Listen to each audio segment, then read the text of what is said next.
Assalamualaikum warahmatullahi wabarakatuh. Baiklah, pada video pembelajaran hari ini kita akan membahas mengenai lanjutan dari pembelajaran minggu lalu, yaitu mengenai relasi sudut. Nah, pada minggu lalu kalian udah menentukan bagaimana cara menentukan letak kuadran dari masing-masing sudut yang diberikan. Nah, pada hari ini kita akan memecahkan masalah mengenai kalau misalnya ditanya nih, sin 45 derajat, kalian udah tahu kan nilainya itu setengah akar 2? Ya, karena udah disediakan di tabel istimewa. Nah, tabel istimewa itu kan yang sudut disediakan itu 0 derajat, 30 derajat, 45 derajat, 60 derajat, sama 90 derajat. Nah, permasalahannya, bagaimana cara kalian menentukan nilai dari sin 330 derajat? Nah, itu berarti ini kan lebih dari 90 derajat ya. Ini nggak disediakan di tabel istimewa, tapi kalian bisa menyelesaikannya menggunakan konsep relasi sudut yang akan kita bahas pada pertemuan kali ini. Oke, nah di sini ada 4 kuadran 1, 2, 3, dan 4. Yang mana di kuadran 1, semua perbandingan trigonometri, yaitu sin, cos, tan, kosek, kosekan, dan kotangen itu bernilai positif. Kalau untuk kuadran 2, hanya sin dan kebalikannya. Kebalikan sin apa? Kosek. Kalau ini tan dan kebalikannya. Tan, kebalikan tan, kotangen. Kalau ini cos dan kebalikannya. Kebalikan cos, sekan. Nah, cara kalian mengingatnya, semua sindikat tangan kosong atau semua surat tanda cinta. Oke, berarti di sini semuanya bernilai positif. Kalau ini hanya sin dan kosek, ini tan dan kotangen, kalau ini cos dan sekan. Oke, sekarang Ibu punya rumus n kali 90 derajat plus minus alfa. Nah, n ini bernilai ada fungsi ganjil dan ada fungsi genap. Nah, kalau misalnya soalnya itu fungsinya ganjil, berarti fungsinya bakalan berubah. Fungsi berubah. Kalau ini berarti fungsinya tetap. Maksudnya apa fungsi berubah dan tetap? Kalau soalnya itu sin, jawabannya jadi cos. Kalau soalnya cos, jawabannya jadi sin. Kalau soalnya tan, jawabannya jadi kotangen.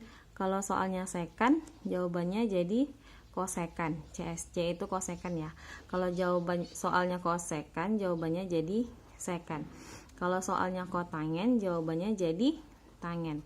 Nah, kalau fungsinya tetap, berarti kalau soalnya sin, ya tetap jawabannya juga sin. Kalau soalnya cos, jawabannya juga cos, sampai seterusnya. Kalau soalnya kotangen, jawabannya juga kotangen. Nah, Bu, apa sih fungsi ganjil dan fungsi genap ini? Nah, kita punya sudut tadi 90 derajat, 180 derajat, 270 derajat, sama 360 derajat. Kalau 90 derajat ini berarti kan nilainya 1 kali 90. Ini 2 kali 90, ini 3 kali 90, 4 kali 90. Nah, 1 sama 3 itu ganjil. Berarti yang fungsi ganjil itu sudutnya 90 derajat atau 270 derajat. Kalau fungsi genap itu 2 dan 4, berarti 180 derajat atau 360 derajat. Oke. Nah, balik lagi ke koordinat kartesius. Di sini kalau misalnya ada alfa di kuadran 1, berarti sudutnya itu kan 90 derajat dikurang alfa. Ya kan, berkurang kan. Kalau dia di kuadran 2, 90 derajatnya kenapa? 90 derajatnya ditambah alfa, ya kan, ke kanan dia. Kalau dia ke atas berarti 180 derajat dikurang alfa gitu. Nah, kalau di kuadran 3, relasinya 180 derajat ditambah alfa atau 270 derajat dikurang alfa. Nah, di kuadran 4, 270 derajat ditambah alfa atau ini kan 360 derajat juga ya, 360 derajat dikurang alfa. Nah, balik lagi kuadran 1 itu bisa 360 derajat tambah alfa atau 0 ditambah alfa. Oke, ini namanya relasi sudut. Relasi sudut di masing-masing kuadran.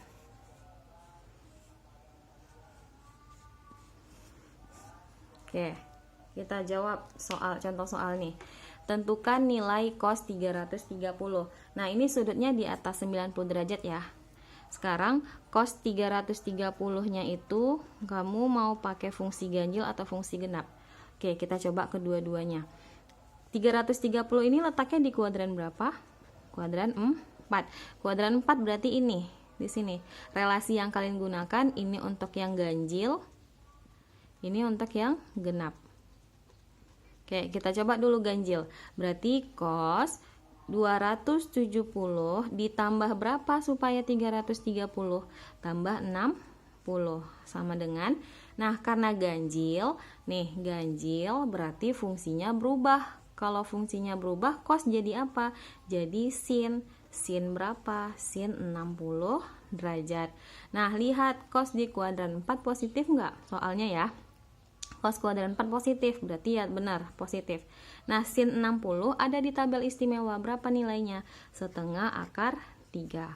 Oke, kita pakai yang satu lagi yang genap, berarti cos 360 derajat dikurang alfa. Alfanya berapa? 330 itu berarti 360 kurang 330, 30 derajat ya. Nah, sama dengan, karena dia pakai fungsi 360 derajat, nih 360 derajat berarti pakai fungsi genap. Kalau pakai fungsi genap berarti fungsinya tetap. Nah, soalnya cos, ya udah jawabannya tetap cos. Cos 30 derajat. Karena cos di kuadran 4 bernilai positif, ya udah berarti di sini positif juga. Ini nilainya setengah akar 3 di tabel kan? Oke, sampai sini paham?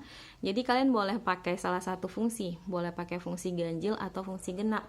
Saran ibu sih pakai fungsi genap supaya dia fungsinya nggak berubah. Karena kalau berubah, kadang kalian lupa untuk menggantinya. Nah, sekarang bagaimana cara menentukan tan 800? Oke, sebelumnya 800 itu berapa kali putaran? Kita kurang 360. Berarti sisanya berapa ini? Ini 0, 4, 7.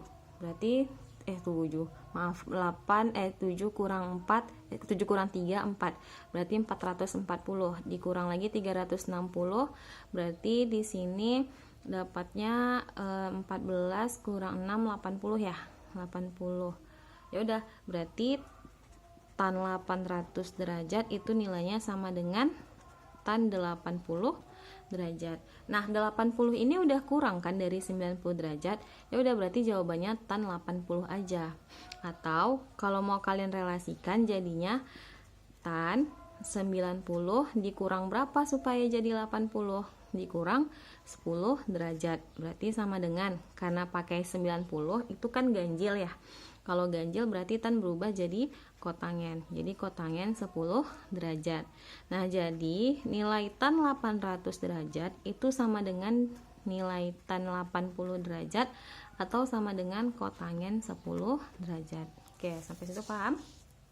Nah, sekarang tentukan nilai dari sin 135, cos 210, tan 45, cos 135, sin 120, dan kotangen 315. Nah, sekarang ibu mau pakai yang fungsi genap aja. Kita jawab ya. Berarti ini sin 180 dikurang 45. Ini cos 180 ditambah 30. Yang ini tan 45 tetap karena dia ada di tabel istimewa. Per ini jadi cos, berarti 180 dikurang 45. Ini sin 180 kurang 60. Ini kotangen 360 dikurang 45. Oke. Nah, Bu, kenapa pakai genap? Ya, biar fungsinya nggak berubah. Makanya Bu pakai genap. Oke, ini 135. 135 itu kuadran 2. Kuadran 2 berarti yang positif sin. Nih, sin positif. Berarti ini jadinya sin berapa? Ini jadinya sin 45. Sin 45 derajat. Nah, ini kuadran 3. Kuadran 3. Kuadran 3 yang positif itu tan. Sementara soal kita cos. Berarti jadinya negatif cos 30. Oke, yang ini tetap tan 4, 5 per, nah ini 135 itu kuadran 2. Kuadran 2 apa yang positif? Sin dan kosek. Sementara soal kita cos. Nah, soal kita cos berarti ini jadinya negatif cos 45. Nah, ini 120 juga kuadran 2. Sin di kuadran 2 positif, berarti jadinya sin 60. Nah, kotangen 315, berarti kan kotangen 360 kurang 45 ya. 315 itu kuadran 4. Kuadran 4 yang positif hanya cos dan sekan. Berarti ini negatif cot 45. Ya udah, ini udah di bawah 90 derajat semuanya. Kita masukin nilainya. Ini setengah akar 2, ini negatif setengah akar 3, ini 1 per negatif setengah akar 2, ini setengah akar 3, ini negatif 1. Oke, setengah akar 2 sama setengah akar 2 habis, setengah akar 3 sama setengah akar 3 habis, 1 sama 1 habis, negatif habis, tinggal negatifnya 1, berarti tinggal negatif 1. Itu jawabannya ya. Oke, sampai sini ada pertanyaan? Kalau ada pertanyaan nanti chat ibu di via WA ya. Nah, sekarang untuk latihannya, nih latihan yang hari ini ada 3 soal. Latihan relasi sudut part 2. Tentukan nilai dari sin 150 derajat tambah sin 30 derajat per 2 cos 120 derajat. Nomor 2, sin 210 cos 870 tan 1250 tan 570. Nah, nomor 3 itu. Oke, selamat mengerjakan. Demikian untuk video kali ini. Lebih dan kurang ibu mohon maaf. Assalamualaikum warahmatullahi wabarakatuh.